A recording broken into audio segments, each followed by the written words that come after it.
بسم اللہ الرحمن الرحیم. ٹاٹھیو بچو السلام علیکم ورحمۃ اللہ وبرکاتہ. امید چھم تُہۍ ٲسِو وار اللہ تعالیٰ تھٲینو سلامت. تُہۍ تہِ ٲسِو دعا کران اللہ تعالیٰ کٔسِن میٲنۍ بٮ۪مٲرۍ تہِ تہٕ مےٚ تہِ کٔسۍ نہٕ پریشٲنی. گُبروزُک کلاس 8 سبجیکٹ چھُ اردوٗ. یُس موضوٗع آز چُنمُت چھُ تَتھ چھُ ناو خاکہِ وطن.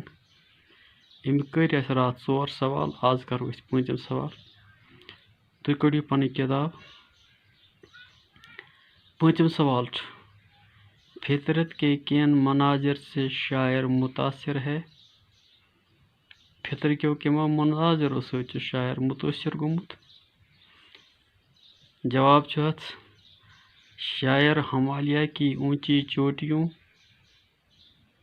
ہمالیہ چھُ پہاڑ امیِکۍ تھٔدۍ تھٔدۍ چوٹی. شیشناگ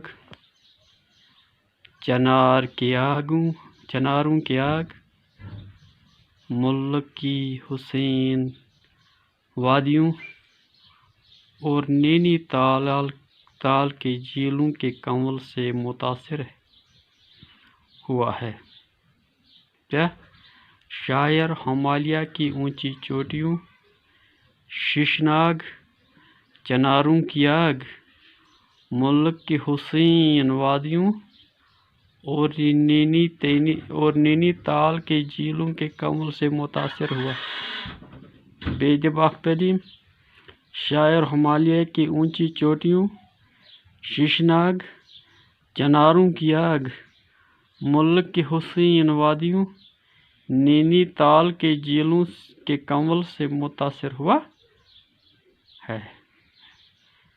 امہِ پتہٕ چھُ غور کیجیے.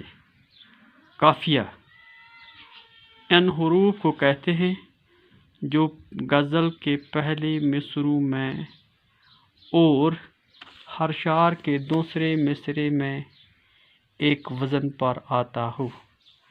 قافیہ ان حروف کو کہتے ہیں جو غزل کے پہلے مصرع میں اور ہر شعر کے دوسرے مصرعے میں وزن پر آتا ہے. امہِ پتہٕ چھُ مثنوی. یہ اوس یتھ قافیہ. بیٚیہِ پرٕ بہٕ قافیہ ان حروف کو کہتے ہیں. قافیہ ان حروف کو کہتے ہیں جو غزل کے پہلے مصرع میں اور ہر شعر کے دوسرے مصرعے میں ایک وزن پر آتا ہے ہو. مثنوی اس نظم کو کہتے ہیں جس میں کوئی بات تسلسل کے ساتھ بیان کی جائے. مثنوی اس نظم کو کہتے ہیں جس میں کوئی بات تسلسل کے ساتھ بیان کی جاتی ہے. مثنوی اس نظم کو کہتے ہیں جس میں کوئی بات تسلسل کے ساتھ بیان کی جائے اور اس نظم کا ہر شعر کا قافیہ الگ الگ ہوتا ہے. اور اس نظم کا ہر شعر کا قافیہ الگ الگ ہوتا ہے اور اس میں وزن کی قید نہیں ہوتی ہے.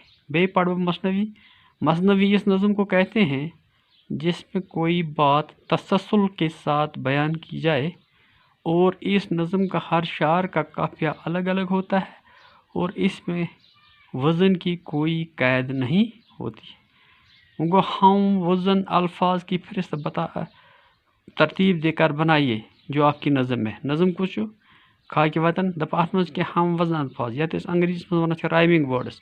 یِمن چھِ آسان الگ الگ معنی مگر آواز چھِ آسان یِہنٛز کُنی. ان کے معنی الگ الگ ہوتے ہیں لیکن آواز ایک جیسی ہوتی ہے. نمبر 1 محل کنول. یہ ہم وزن الفاظ جو آپ کی کتاب میں ہے. آپ کی کتاب میں جو سبق آپ نے پڑھا ہے خاکِ وطن، محل، کنول، تاج، لاج، وادیاں، شہزادیاں، دہان، آسمان، بور، ڈور، بہر، قطار، ہلال، جمال، اقبال، بنگال، بلند، چند، صبحوں، شاموں، گاؤں، چھاؤں، عمارات، روایات، دمن، گگن، اونچی، چھوتی. تُہۍ ہیٚکِو بیٚیہِ الفاظ تہِ پنٛنہِ کِتابہِ منٛز پٔرِتھ یہِ کِتاب پٔرِتھ. اَتھ میں بے تعلیم یم چھ ہم وزن الفاظ جن کے معنی الگ الگ ہوتے ہیں لیکن کی آواز ایک جیسی لگتی ہے. محل، کنول، تاج، لاج، وادیاں، شہزادیاں، دان، آسمان، بور، ڈور، بہار، قدار، ہلال، جمال، اقبال، بنگال، بلند، چند، صبحوں، شاموں، گاؤں، چھاؤں، عمارات، روایات، دمن، گگن، اونچی، چھوتی. اس کے ساتھ ہی یہ سبق اپنے اقدام کو پوچھا کہ امید ہے مجھے آپ کو سمجھ آئی ہوگی. اللہ آپ کو اپنے حفظ میں رکھے اور دعا کرتے رہنا. وما علینا الا البلاغ المبین.